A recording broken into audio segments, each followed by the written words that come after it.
Parashat Yitro, on demande comment se fait-il qu'il y ait une paracha dans la Torah au nom de Yitro, qui était nul autre que le chef parmi les Komarim, parmi les prêtres de la Avodah Zara, c'était Yitro. C'était Yitro la référence à cette époque de la Avodah Zara.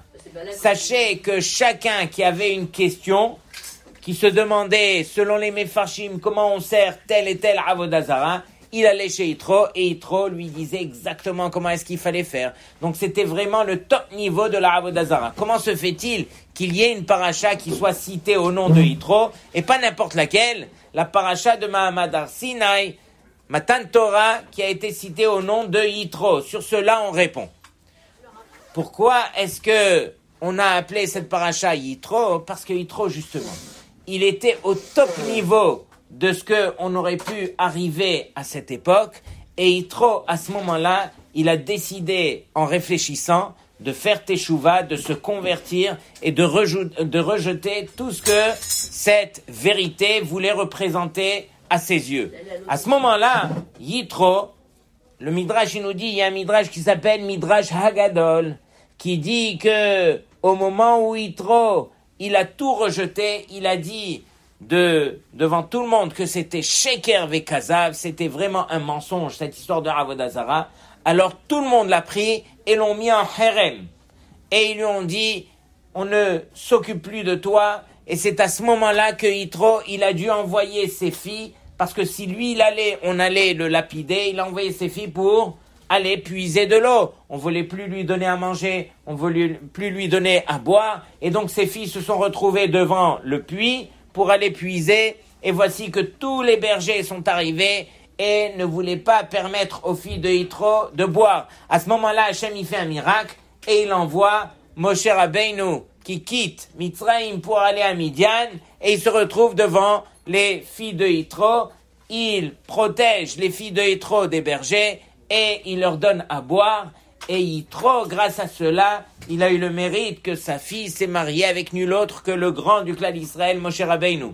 Donc imaginez quelqu'un qui a rejeté sa vérité parce qu'il a trouvé une vérité qui était plus forte. La question que j'aimerais partager avec vous, pourquoi est-ce que Yitro, la Torah, elle nous dit Vaishma Yitro, Yitro il a entendu. Et Rashi de dire Mashemua Shamaouba, qu'est-ce que Yitro il a entendu pour venir? Rashi nous dit deux choses. La Gemara dans Masechet Zvahim, elle nous dit qu'il y avait réellement trois choses. Il y avait Kriyat Yamsouf et Milchemet Amalek qui sont cités par Rashi, mais il y a une troisième chose que Rashi ne cite pas, qui est la troisième Shita dans la Gemara, qui est Matan Torah. Pourquoi est-ce que Rashi ne cite pas Matan Torah? Entre parenthèses, peut-être qu'on peut dire que Rashi n'a pas voulu rentrer la troisième chose qui est Matan Torah parce que ça reste en machloket. Est-ce que Matan Torah a eu lieu avant que Yitro n'arrive ou bien après que Yitro soit arrivé? Je ferme la parenthèse, c'est une des raisons pour lesquelles Rashi n'a pas cité Matan Torah. Mais dans tous les cas, pourquoi est-ce que Yitro a attendu d'entendre parler de Kriyat Yamsouf et Milchemet Amalek pour venir? Arrête, il y a eu déjà les Aseret Makot. Parmi les trois conseillers du roi, par haut, il y avait Yitro. Et Yitro avait vu dans les moindres détails quels étaient les miracles que Akadosh Baruch Hu avait envoyés au travers des 10 Makot.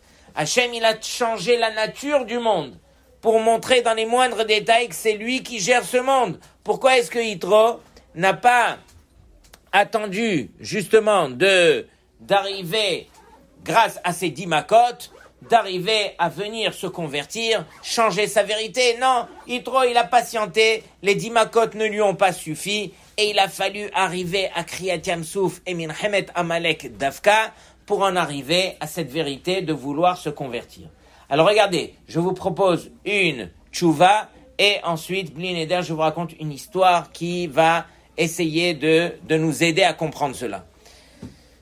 Réponse que je vous propose. C'est vrai que Akadosh Baruch Hu s'est dévoilé au travers des 10 Makot avec Etzba Elohim Hi, qui veut dire que c'est le doigt d'Hachem qui a permis à ces Makot de se réaliser. Que veut dire le doigt d'Hachem? C'est-à-dire que Hachem, il a montré au travers des Makot qu'on aurait pu changer la nature. Mais la nature n'appartient pas encore à Hachem.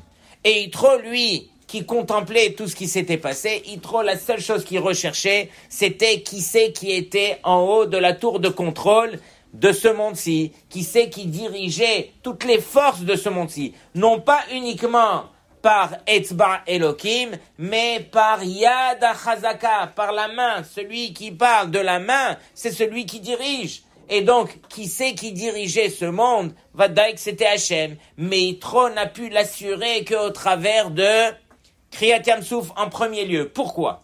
Parce que Kriyat Yam-Souf, ça représente l'eau, ça représente la mer. Imaginez que le globe terrestre, il est en majorité, combien de pourcentage d'eau? Au moins 2/3 d'eau et 1/3 de terre. 78%, alors beaucoup plus que cela.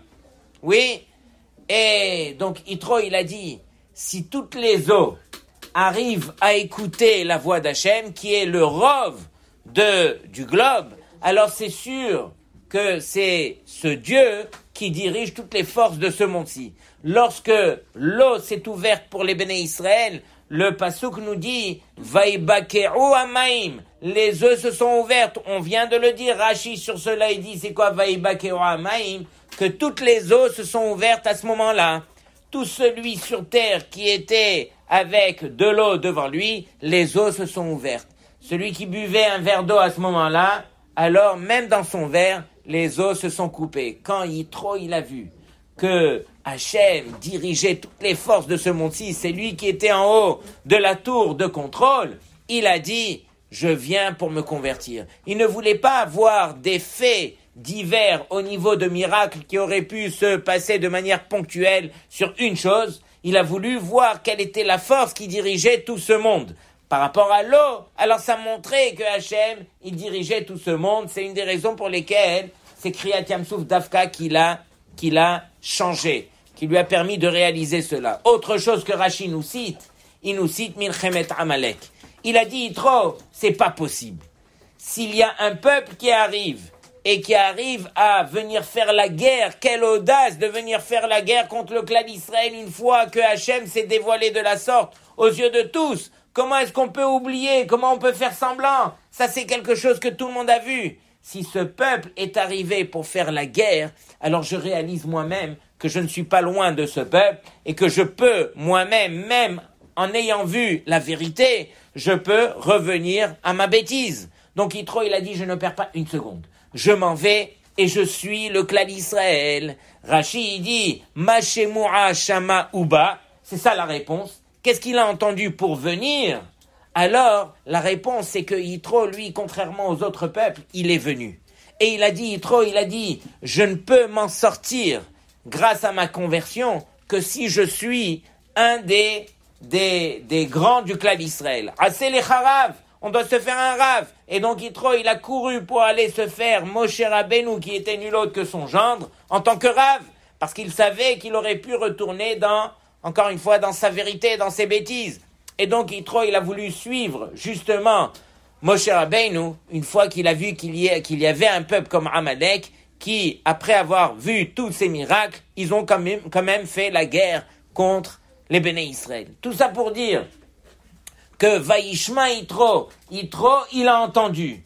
Mais Rashi, lui, il avait une bonne question. Pourquoi? Parce que dans le Passouk, regardez bien, la question de Rashi, ni la question, ni la réponse ne veut dire quoi que ce soit. Qu'est-ce que Yitro, il a entendu? Le Passouk, il le dit, Vaishma Yitro Kohen Midian Choten Moshe, et Kol Asher Asa Elohim le Moshe l'Israël Amo. Le Passouk, il a dit. Il a dit quoi? Il a dit que Yitro, il a entendu tout ce que Hachem, il a fait à Moshe et au Béné Israël. Donc, la question de Rashi ne commence pas, et la réponse encore moins. Sur cela, Rashi, il dit, mais oui, pourquoi je pose la question? Parce qu'il n'y a que Yitro qui est venu.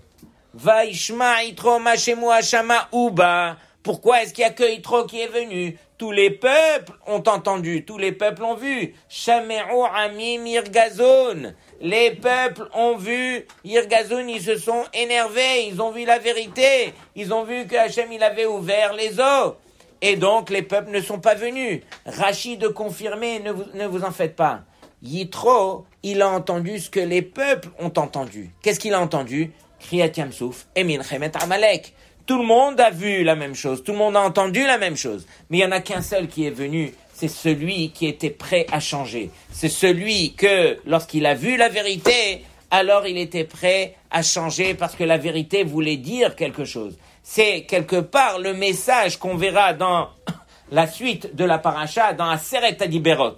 Dans Aseret Adiberot, Akadosh Baruch Hu, il a permis au Béné Israël, Veha'am, Roim et Akolot, et le peuple a vu les voix. Rashi nous dit que à ce moment-là, on a permis à l'homme de voir normalement ce qu'on entend. Ce qu'on entend, c'est avec les oreilles, ce qu'on voit, c'est avec les yeux, mais ici, on pouvait voir ce que on devait entendre. Pourquoi?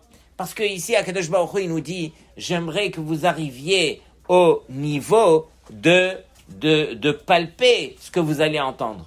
Lorsque vous allez entendre quelque chose, vous allez changer, ça va vous bouleverser. Vous connaissez l'énorme différence entre Tashma et Tahazé.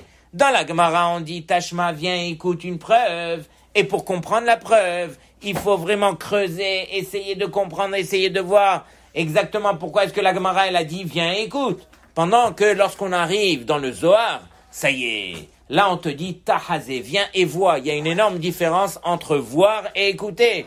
Celui qui voit, à peine il a vu, il a tout de suite compris. Ça, c'est la différence qu'il y a entre les secrets de la Torah et la Torah écrite. Mais bien sûr, pour pouvoir comprendre les secrets, il faut d'abord apprendre à écouter, à entendre. Et donc, c'est une des raisons pour lesquelles, lorsqu'on fait le Kriyat Shema, qu'on fait Deoraita matin et soir, alors on dit Shema Israël. C'est quoi Shema Israël? Écoute, toi Ben Israël, tu te parles à toi-même. Hashem Elokeinu Hashem Echad. Quand tu dis Shema Israël, c'est pas entends, c'est écoute. Et les Rishonim de dire, c'est quoi écoute? C'est Haven Vekabel. C'est-à-dire, écoute, comprends et accepte. Tu dois accepter cette vérité, que Hashem Elokeinu Hashem Echad. Et c'est uniquement si tu le réalises profondément que ça rentre dans ton cœur, que tu arriveras, Behemet, à prendre sur toi, Ol Malchut Shamaim. Maintenant, regardez bien. Il y avait une fois un rave, le Rosh Yeshiva de Bet Matatiaou à Bnei Brak, un Gaon. Il a dit une fois, peux-tu me ramener une preuve d'un pasouk? Quel est le contraire de Yerei Shamaim? Yerei Shamaim, c'est celui qui écoute la voix d'Hachem, qui connaît la vérité. Dis-moi, quel est le contraire de Yerei Shamaim? Et donc, il a cité un pasouk dans Makat Barad, au niveau de la grêle. Sachez que Moshe, il a averti Paro que tout celui qui voulait éviter la Makat Barad, il devait rentrer ses animaux et lui-même, il devait rentrer dans les maisons, dans les bâtiments. Et là, il serait protégé de Makat Barad. Mais ceux qui n'ont pas écouté, alors ils ont reçu la barade. Maintenant, regardez bien, c'est marqué Hayare et Devar Hashem et Avde Paro, celui qui craignait les paroles d'Hachem, des serviteurs de Paro, Heni cet avada vet mikneu el abatim. Il a fait rentrer les serviteurs et les troupeaux dans les bâtiments pour être préservés. Maintenant, regardez le contraire. Vacher losam libo el devar Hashem, mais celui qui n'a pas prêté écoute à la voix d'Hachem. Donc c'est quoi le contraire de Yerei Shamaim? C'est Vacher losam libo el devar Hashem, celui qui ne prête pas attention à la voix d'Hachem. Donc c'est exactement ce qui s'est passé chez nous. Vaishma Yitro, ma shemua shamaouba. Il y a que Yitro qui a pu écouter au point de vouloir vraiment prêter l'oreille et changer, comprendre, rentrer à l'intérieur de son cœur cette vérité pour pouvoir s'améliorer, pour pouvoir changer. Pendant que combien et combien de fois Kadosh Baruch Hu, il nous envoie combien de signaux, de signal d'alarme. Hachem, il nous parle au travers des idées qu'il nous envoie, au travers des choses qui se passent devant nous. Est-ce que Béhémet, on a prêté l'oreille comme il se devait pour écouter la voix d'Hachem, ou bien on est resté au stade uniquement d'entendre? Sachez, Rabotai, qu'on n'est pas loin de la vérité de ce que cette paracha vient nous enseigner.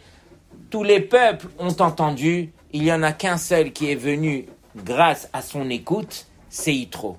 Et quelque part, ça valait la peine pour Akadosh Baruch Hu de donner son nom, son prénom, Yitro, à cette paracha, pour nous faire comprendre qu'une des bases de la Torah, parmi les 48 kinyanim, il y a Shmirat HaOzen, le fait de travailler son écoute. L'oreille n'est pas un membre parmi tant d'autres. L'oreille fait partie des membres qui nous permet vraiment de réaliser qui on va devenir. Par exemple, regardez, vous allez prendre ne serait-ce qu'un pasouk avec un Rashi. Est-ce que Béhémet, lorsque vous lisez Rashi, est-ce que vous lisez Rashi, ça veut dire vous laissez Rashi parler, ou bien vous rentrez dans Rashi ce que vous avez dans votre tête? Akadosh Baruch Hu nous dit, mais non, ce que je veux moi, c'est que vous puissiez voir les voix. Laissez les voix parler pour elles-mêmes. Apprenez à écouter vos chavrutot. Apprenez à ne pas déformer ce qui est marqué ici et le laisser intact. Donc c'est uniquement celui qui travaille son écoute qui pourra grandir en Torah. C'est une des raisons pour lesquelles on appelle cette paracha Yitro. Shabbat Shalom.